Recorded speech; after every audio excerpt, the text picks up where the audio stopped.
Good morning from beautiful Bali. I'm Dr. Maeve O'Connell and I'm here at the World Midwives Conference today. It's day one of this beautiful conference where 3,000 midwives have come from 133 countries to speak all about midwifery matters. And I'm here this morning with Grainne Milne, who is from Our Lady of Lourdes Hospital in Drogheda, County Louth in Ireland, and I'm going to ask her all about her midwifery career. So Grainne, it's lovely to meet you. Welcome to our first important midwifery conversation. It's great to have you. Thank you very much for inviting me. How are you enjoying Bali so far? Unbelievable. It's just fantastic, but it's just so wonderful to be together. I know they call this, together again, but it's just so wonderful to meet in person and to meet you in person as well for the first time. Yeah. We've been in contact online for a long time now, haven't we? Yeah, we have. The midwifery community is so small, and we really are world midwives. It's a global village, isn't it? Deirdre Monroe always says that, doesn't she? Yeah. So Grainne has been an inspiring midwife. I know people will have lots of questions for Grainne, so hopefully we'll get some of those answered today. During COVID-19 in particular, there were some challenges faced by women in Ireland. Want to start by speaking about that? Yeah, I suppose COVID-19 was obviously a dreadful time for everyone, and a fearful time for women who were pregnant. There was a lot of concerns about vaccinations. Should they take it? Would it affect the baby?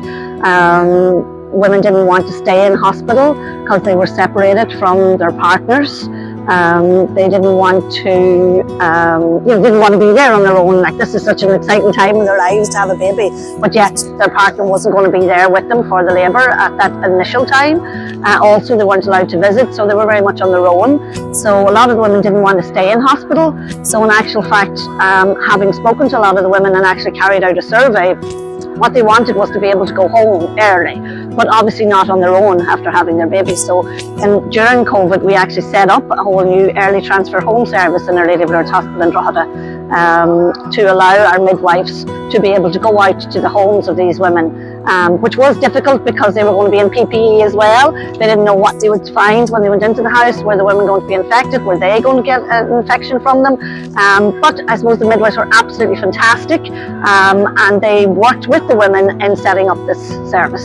That is brilliant. Okay, so you were telling me about this survey that you did, and women requested care, right? Yeah, so what the women were looking for was that they could go home early, but that they would have the support of the midwives with them when they did go home. So that's what we did. We introduced the service, and we initially had 2 midwives working in it and a 10-kilometre radius, but we soon extended it out to 20 kilometres, still with only the 2 midwives. So we would like to extend it a lot further, but it is a fabulous service and has got great feedback from the women. Oh, well done, Grainne. Like, we're so proud of you, because often, especially in Ireland, we hear that there's barriers to midwifery and implementing models like this. And I know that there's a lot of midwives in Ireland who have ideas and who want to do something similar. So could you give any advice, or what did you do as a midwifery leader to implement this change? Yeah, well, I suppose it's involvement of the key stakeholders, and I suppose sharing your vision,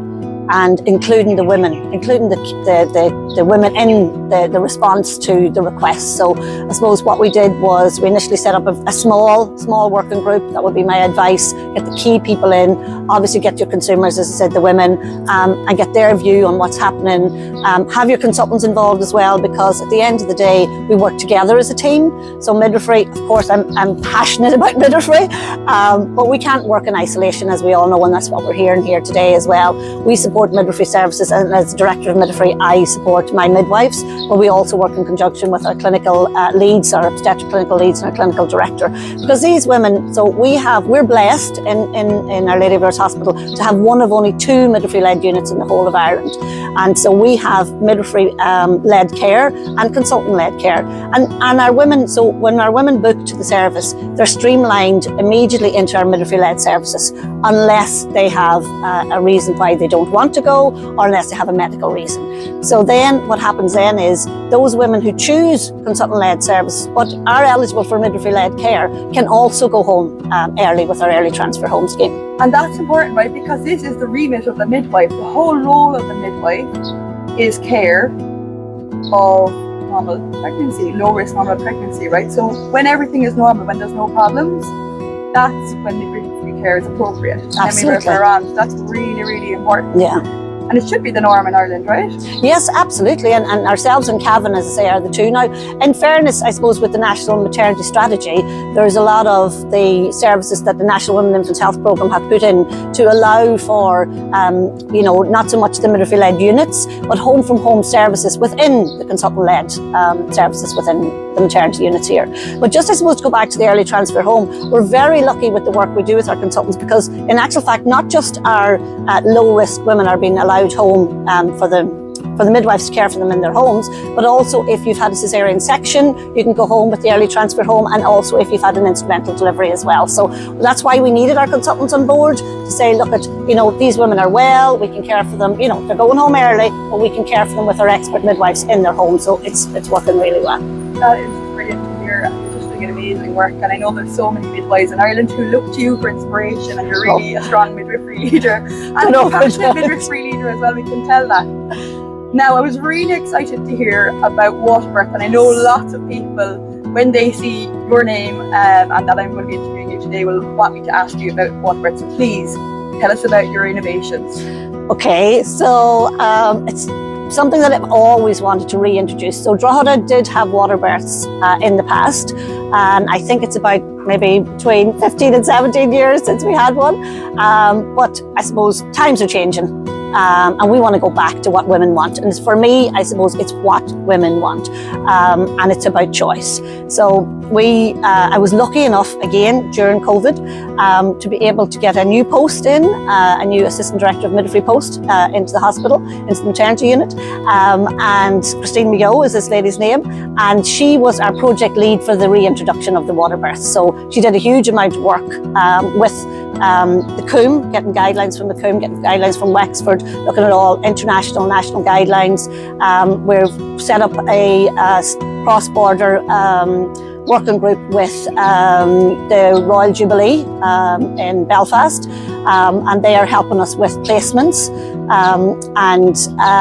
So we set up that worker group to get, I suppose, to get the experts around the table to say, look, this is how they introduced their service. We needed to, I suppose, try and lessen the kind of the bumps on the road so that it would be more smooth.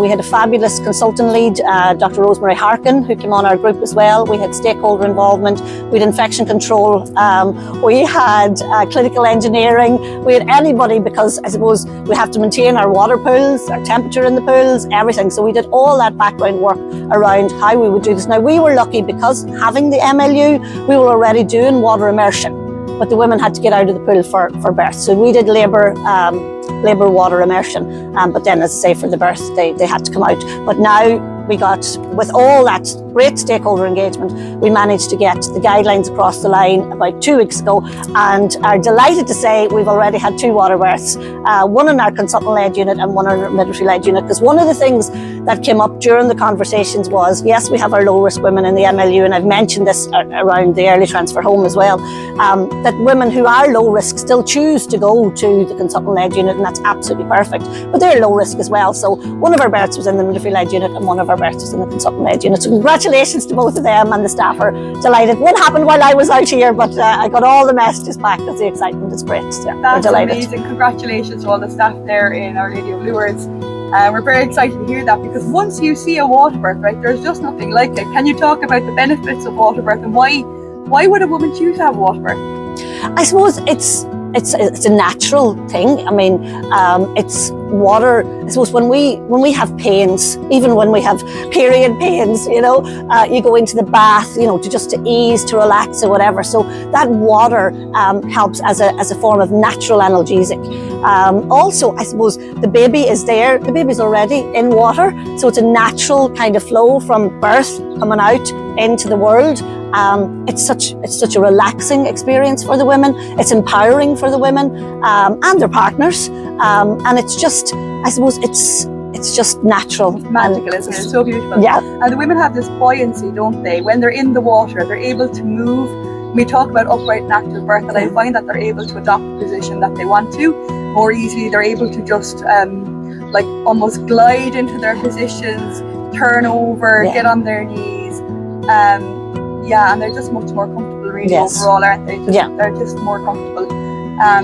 So I really want to know, how did you manage to go from water immersion in labour to the actual pool birth, and what was that like for the midwives? It must have just been really, really like amazing and incredible feeling for them when they finally did have that first birth. I suppose it's excitement, it's joy. It's, I suppose, seeing, we started this project over a year ago in trying to get the guideline across the line, and we finally, you know, it's finally come to fruition, and then you see this absolutely joyous occasion. I suppose what we need, and again, I suppose we've three pools, and so we're certainly ready and able for water births. I suppose we don't have a lot of staff trained at the moment, and that's why we're doing the cross-border piece, because we need more midwives trained. So we have 2 fully competent midwives who are training the trainers, who are rolling it out to everybody. But I mean, excitement, as I say, I'm here in Bali and I was getting texts all night on Friday night saying, we've had a water birth, we've had a water birth. So it's just, yeah, it's magical. And I suppose it's that piece about, this is what we do. This is what we're all about. It's about normality. It's about, you know, lessening the interventions. It's about being natural. It's about your body. You know, this is what we do. Women's choice, just giving them this choice. So I think what you said about engaging the stakeholders, getting those representatives from women who really, this is going to come from the women themselves. I think any change is going to come from the stakeholders, and getting that stakeholder involvement from the very beginning. And just one of the things, I suppose, that Jacqueline said this morning, so Jacqueline's obviously the chief midwife for the ICM, and what she said was about provide the evidence. And that's one of the things that was really, I suppose, important to us in setting up the new water birth service in Drogheda. It's providing the research, providing the evidence. This is as safe as they call a land birth. You know, a water birth is as safe and much more empowering, as say, for the women. But it's about providing that evidence, gathering up. If anybody is starting out, gather your research, get all your guidelines from other countries, you know, international, national guidelines, and use the evidence. The research will tell its own story. And then you've just got to convince, you've got to be, you know, sure of what you're saying, as Jacqueline said. You've got to, you know, if you're putting across, I suppose, a bad kind of story, you know, or that you're not telling the story properly, you're not passionate enough about it, change the way you're doing it. You know, make your story the positive story. Use your evidence to support that story, and hopefully you'll be as lucky as we are in Drogheda. And we have a fabulous group of consultant obstetricians working with us as well. It is that piece about the teamwork, the woman and the family and the baby. They're the most important thing in this. It's not about midwives, it's not about consultants, it's about the women. Keeping the woman at the centre of the hair. Keeping them safe. Absolutely. That's the most important thing. Exactly. I think sometimes we can get caught up in perhaps a fairy tale, and at the end of the day, having that guidance, make sure that women are having a quality, high quality and safe experience, and that they will get transferred if there's any issues. There is a policy there is support from the whole team, and everybody is around you to make sure that you have a safe and empowering experience. Yeah, and I suppose the other piece, because you have a kind of a wide stakeholder group, it's circulating all the information to them. So I suppose, in fairness to Christine, our project manager, you know, when we did the first draft of the guideline, you know, that had to be circulated to everybody for comment. Now, not everybody, as you know, returns comments, but they've got the opportunity. We got as far as draft 7 before it was actually finalised, and even then, when we presented it, we had our anaesthetic colleagues as well. They were super involved in this, and they were talking about making sure that there was enough audit done. You know, so it's not just about producing the guideline and starting a new service. You always, like with everything that you do, you have to audit. You have to audit your outcomes. You know, make sure that it's safe. If there's something that needs to be changed, yes, we're in draft 7 was the final draft, but there could be a draft 8, because once you do it and you audit it after a few months, you know, there might be small tweaks or changes that has to be done, but it's getting everybody to have the opportunity to comment and have that paper trail that, God forbid, you know, if something does happen, because we are in maternity services, it doesn't always work out, you know, for the best. We do our best to keep everybody safe, but sometimes there are bad outcomes.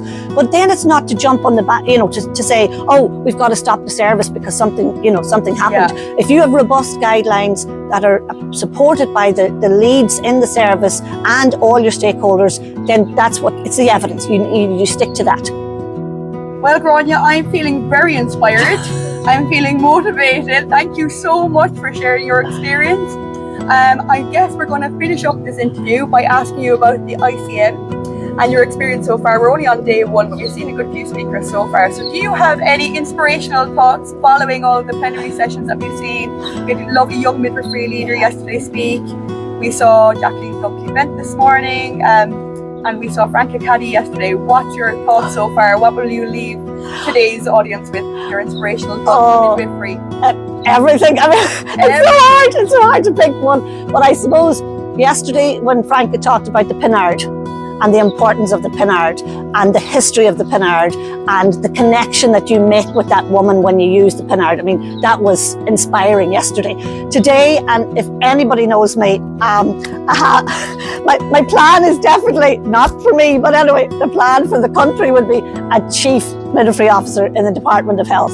I've been pushing and from every bandwagon I could say, and when I listened to Jacqueline this morning say, you know, in the NHS in England, when she was the chief midwife officer in the NHS, there was the chief midwife officer, there was 7 regional chief midwifery officers, there was 7 deputy regional chief midwifery officers. I mean, where's Ireland in all of this? Yes. That's my last word. So chief midwife for all. Absolutely. I love it. Fantastic. Yeah, inspirational quote. Thank you so much, Grainne Milne. It's been amazing. Enjoy the rest of your ICM conference experience. Thank you, Maeve. Lovely to meet you. Bye.